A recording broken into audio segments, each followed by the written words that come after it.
Use the data set to answer the questions. Round each value to the nearest tenth. Number 1 asks you to find the mean of the data set. So you're going to add all the values together, and then you are going to divide that sum by 1, 2, 3, 4, 5, 6, because there are 6 data values.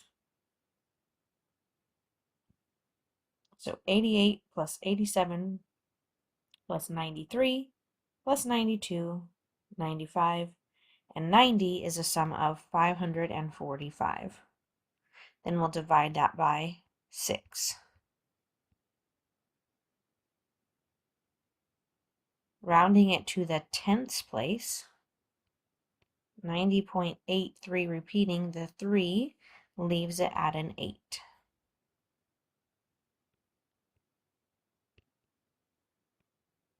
Now to find the mean absolute deviation, we need to figure out how far each of these values is from 90.8. So we'll do 90.8 minus 88 is 2.8 away. 90.8 minus 87 is 3.8 away.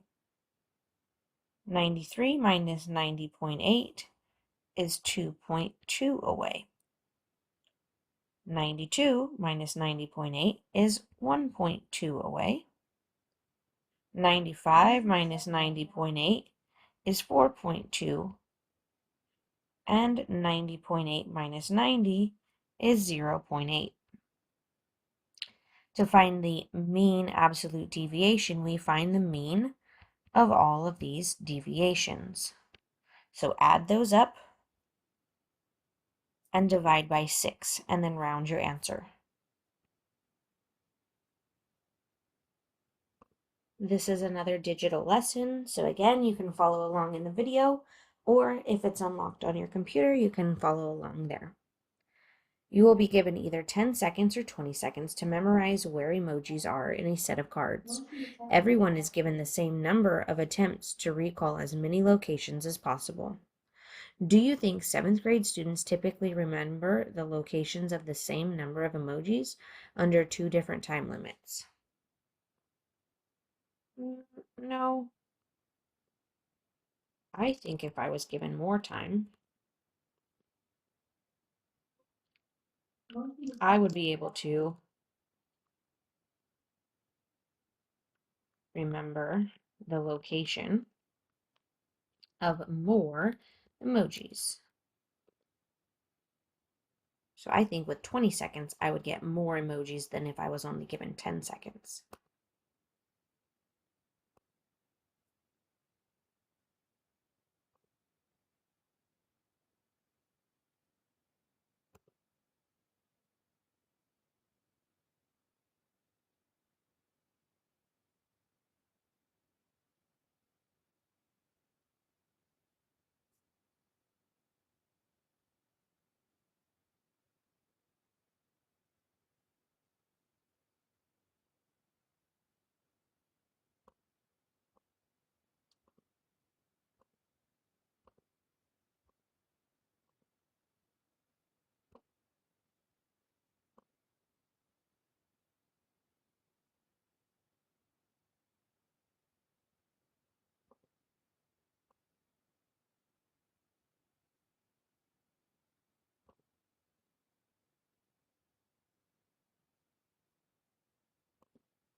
So I collected 13 of the emojis out of the 20.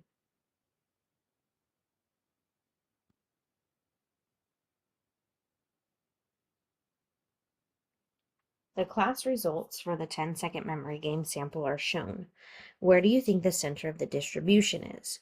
Move the point along the number line to show where you think the center is and press lock. Because I don't have any other students' data and it's just me, and I didn't do the 10-second, I had the 20-second one, I'm using the provided dot plot from the teacher's edition as a sample. Looking at this dot plot, if I were to find the center, we could use the median. And the way we would use the median is by crossing off points from each side until we got to the middle point.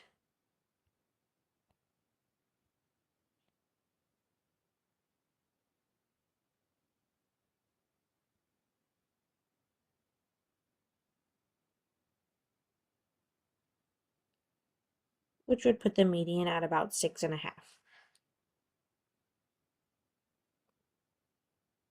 So you can just drag that line, but you're going to have your own dots to use if you're working with your peers. What do you notice about the shape and spread of the data distribution, and were there any outliers? In mine, the shape is approximately symmetric.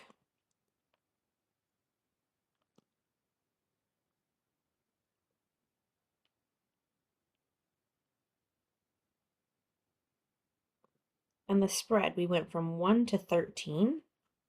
So that is a spread of 12 because 13 minus 1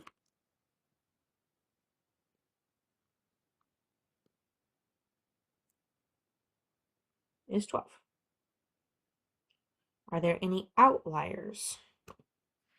In my data set, you can consider 13 as an outlier because it's off by itself, but it's not very far away, so it's not a very far from the data outlier.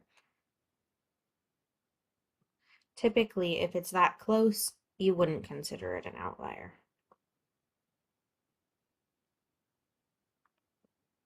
You would want it to be farther from the rest of the data to consider it a true outlier.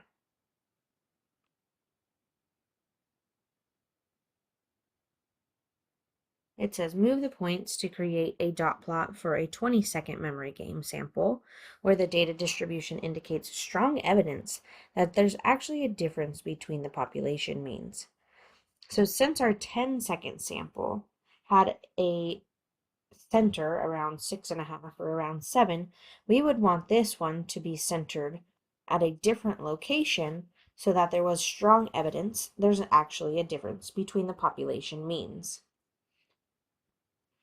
So we're going to move these points so that the center is significantly above the center in the other data distribution.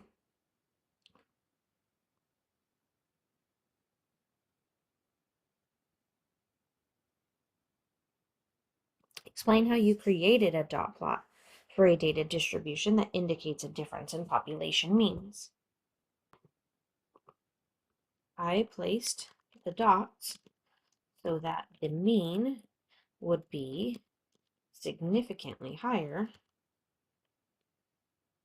than the mean of the 10-second distribution.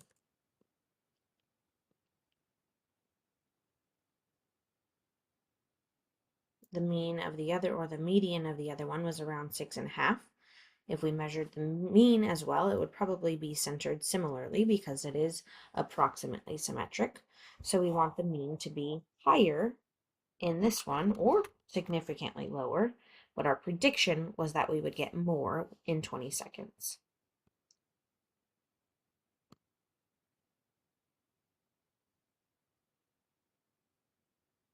Here are the class results for the 20-second sample, which only has my dot on it, so we'll use the other dot plot in just a second.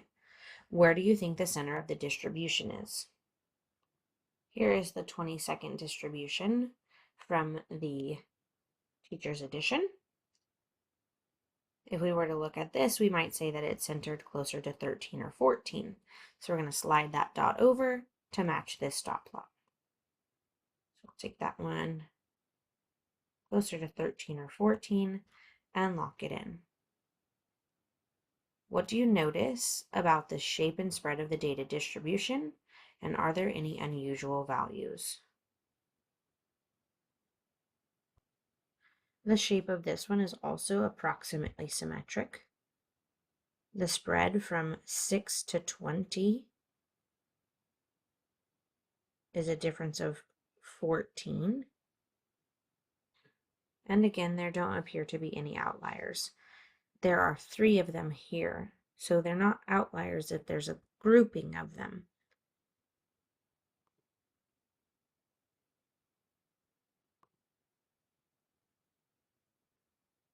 The actual data distributions are shown. Based on these samples, do you think all 7th grade students typically remember the locations of the same number of emojis under 2 different time limits? Explain. Well, there doesn't appear to be much overlap. So it seems like the 7th grade typically don't remember the same amount of emojis if the time constraints are different or there are different time limits. It looks like with more time at 20 seconds, they can remember more emojis than they do when there's only 10 seconds.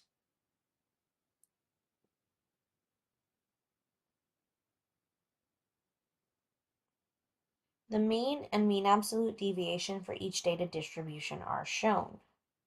So the sample mean for the 10 seconds is around 6.46, and then for the 20 seconds is at 15.58. It also gives us the mean absolute deviation.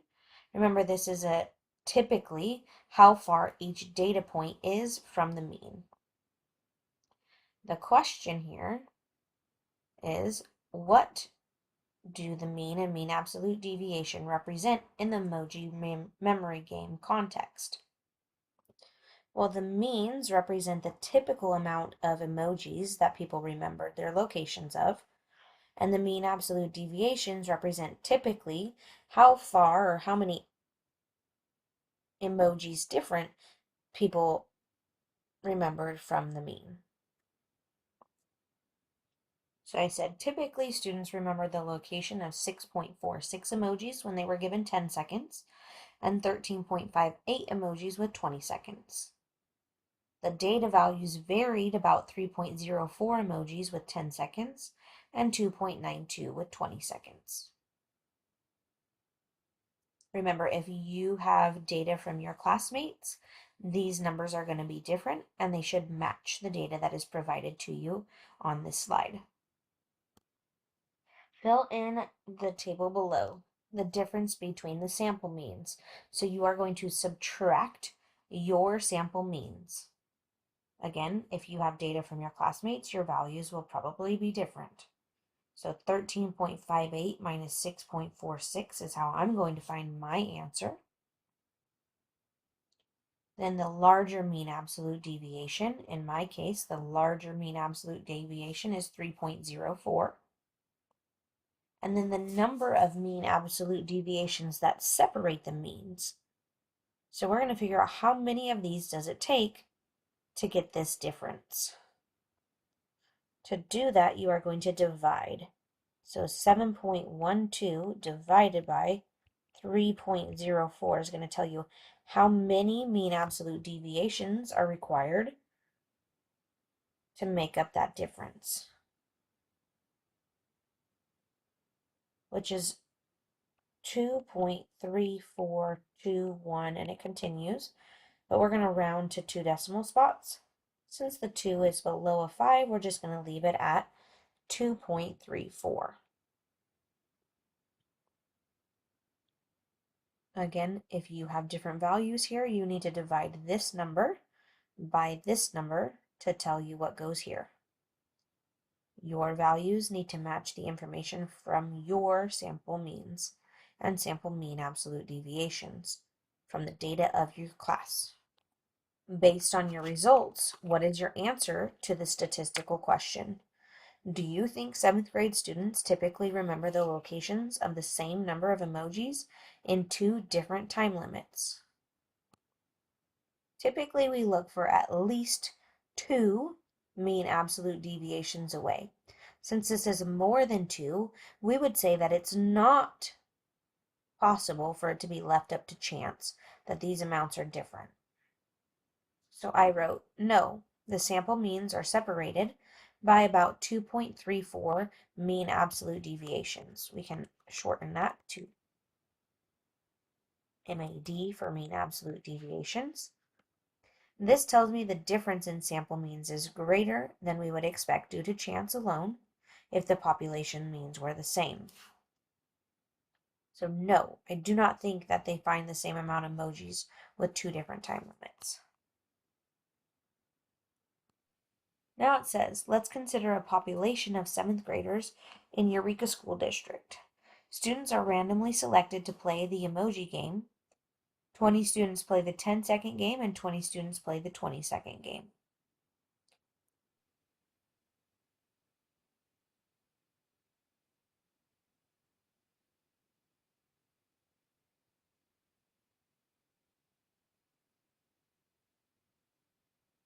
You can see the students were randomly selected.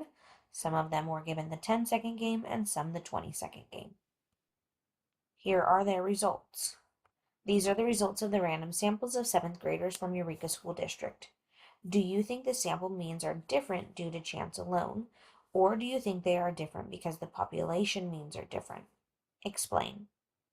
Well, this one has a mean of about 9, and this one has a mean of about 11. I think that the means are not far enough apart for there to be a difference in the population means. I think in this case, it may be chance alone. A difference of about 2 from 9 to 11 isn't very significant of a difference.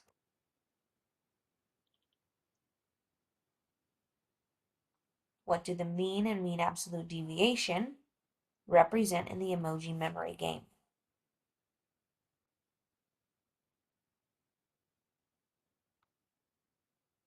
The 10-second mean indicates students typically found the locations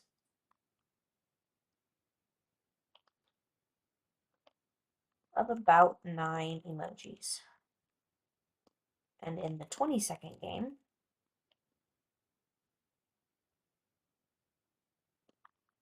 they typically found about 11 emojis. The data values vary about 2 emojis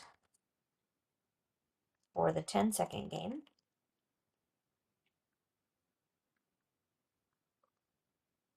and the 20-second game.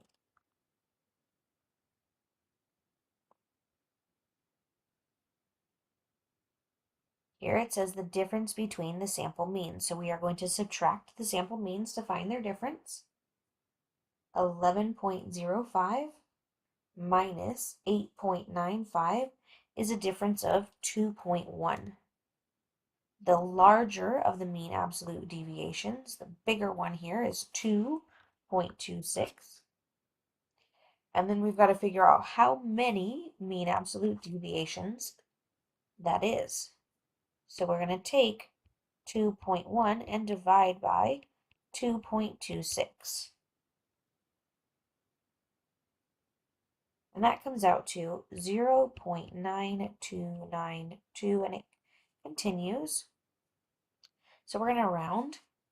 This 9 is more than 5, so it's going to round that 2 up to 0.93.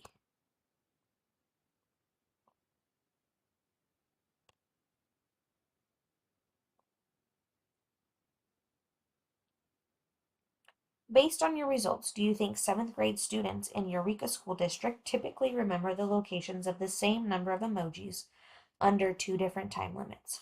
Explain. I do think they typically remember the locations of the same number of emojis.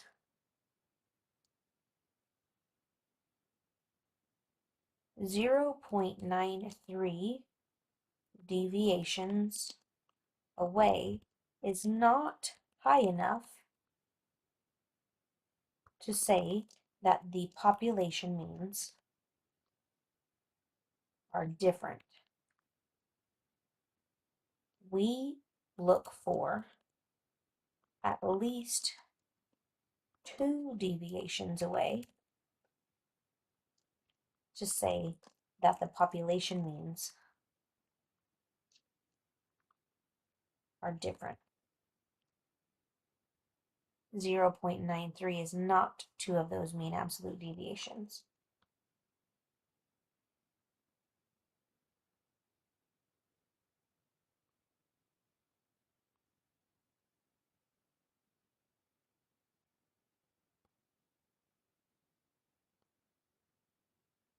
And that is the end of lesson 19 for the memory game.